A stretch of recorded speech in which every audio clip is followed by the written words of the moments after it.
ఆంధ్రప్రదేశ్ శాసన మండలిలో అధికార ప్రతిపక్షాల మధ్య మాటల యుద్ధం నెలకొంది. వైసీపీ సభ్యులు లేవనెత్తిన ప్రతి ప్రశ్నకు మంత్రులు ధీటుగా సమాధానమిచ్చారు. వైసీపీ పాలనలో జరిగిన అక్రమాలపై విచారణ జరుగుతూ ఉంటే ఎందుకు భయపడుతున్నారని మంత్రులు ప్రశ్నించారు.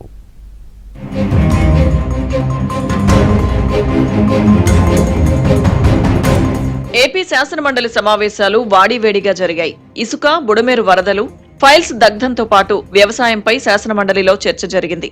ఈ సందర్భంగా అధికార ప్రతిపక్షాల మధ్య మాటల యుద్ధం నెలకొంది. ఇసుక విక్రయాలపై టీడీపీ, వైసీపీ సభ్యుల మధ్య వాగ్వాదం నెలకొంది.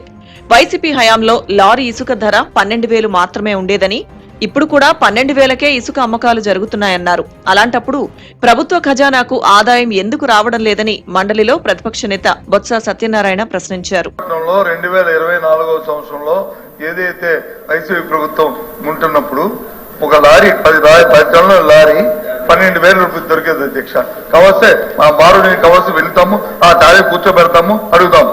ఈ రోజు కూడా అదే 12,000 దొరుకుతుంది తప్ప మరి 4,000 రూపాయలు 400 రూపాయలు దక్కాలి కదా అధ్యక్ష. అందుకంటే 8,000 దొరకాలి అధ్యక్ష. ఇసుకపై బొత్స సత్యనారాయణ చేసిన వ్యాఖ్యలకు మంత్రులు కొల్లు రవీంద్ర, పార్థసారథి ఘాటు కౌంటర్ ఇచ్చారు. ఉచిత ఇసుక విధానంపై వైసీపీ మాట్లాడడం హాస్యాస్పదంగా ఉందన్నారు. గత ప్రభుత్వ విధానంతో ఇసుక తవ్వకాలు చేసిన సంస్థలు ప్రభుత్వానికి 1,200 కోట్లు చెల్లించలేదన్నారు. కూటమి ప్రభుత్వంలో ఇసుక విధానాన్ని పారదర్శకంగా అమలు చేస్తున్నామని స్పష్టం చేశారు.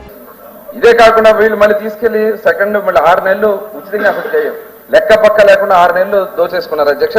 తర్వాత మళ్ళీ ఇంకో సంస్థ ప్రతిమా అండ్ జీసీ కేసు వాళ్ళకి ఇచ్చారు అధ్యక్ష.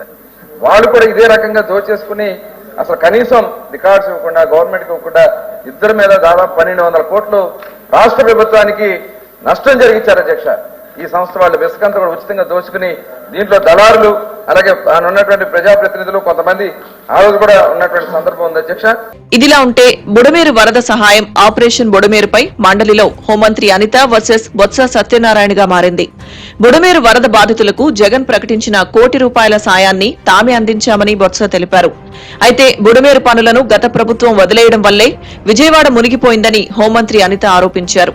సీఎం చంద్రబాబు 11 రోజుల పాటు బస్సులో ఉండి ప్రజలకు అందుబాటులో ఉన్నారని అన్నారు. వరద బాధితులకు నష్టపరిహారం ఇచ్చామన్నారు. ఈ విరాళాలు కూడా అధ్యక్ష నిజంగా కొన్ని సందర్భాల్లో కష్టం వచ్చినప్పుడు ప్రజలు ఎలా స్పందిస్తారు, ఒక విజనరీ నాయకుడు నాయకత్వంలో ఈ రాష్ట్రం ఉండేటప్పుడు ఎలా స్పందిస్తారని చెప్పడానికి మొన్న బుడమేరు వరదల సహాయం ఎలా అయితే వచ్చిందో అదే ఒక ప్రత్యక్ష ఉదాహరణ అధ్యక్ష. వీల్ చైర్ లో ఉన్న వాళ్ళు కూడా అధ్యక్ష దేన్నైనా యాక్సెప్ట్ చేయాలి. మనం కొన్ని సందర్భాల్లో ప్రతిదీ రాజకీయ కోణంలో చూడాలనుకుంటే విమర్శించే ధోరణిలో వెళ్తాం. కానీ ఈ రోజు చూస్తే అధ్యక్ష కిడ్నీ బ్యాంకులు బయటకు తీసుకొచ్చి చిన్న పిల్లలు దాచుకున్న డబ్బులు కూడా బయటకు తీసుకొచ్చి బుడమేరు వరద బాధితులకి ఇచ్చిన సందర్భాలు కూడా చాలా ఉన్నాయి అధ్యక్ష. మద్యం అమ్మకాలపై శాసన మండలిలో ఆసక్తికర చర్చ జరిగింది. వైసీపీ ప్రభుత్వంలో జరిగిన మద్యం అమ్మకాల్లో అక్రమాలపై సిట్ వేశామన్నారు మంత్రి కొల్లు రవీంద్ర. సిట్ వేసిన రోజే తాడేపల్లి ప్యాలెస్ దగ్గర ఫైల్స్ తగలబెట్టారని ఆరోపించగా ఫైల్స్ తగలబెట్టారని మాట్లాడడం సరికాదన్నారు బొత్స సత్యనారాయణ. దీంతో బొత్స వ్యాఖ్యలపై మంత్రి అచ్చెన్నాయుడు ఆగ్రహం వ్యక్తం చేశారు.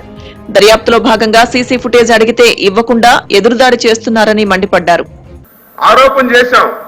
ఆ రోజు ఏవైతే లెక్కరకు సంబంధించినటువంటి ఫైల్స్ అన్ని కూడా అక్కడ తీసుకొచ్చి తగలబెట్టారని చేశాం.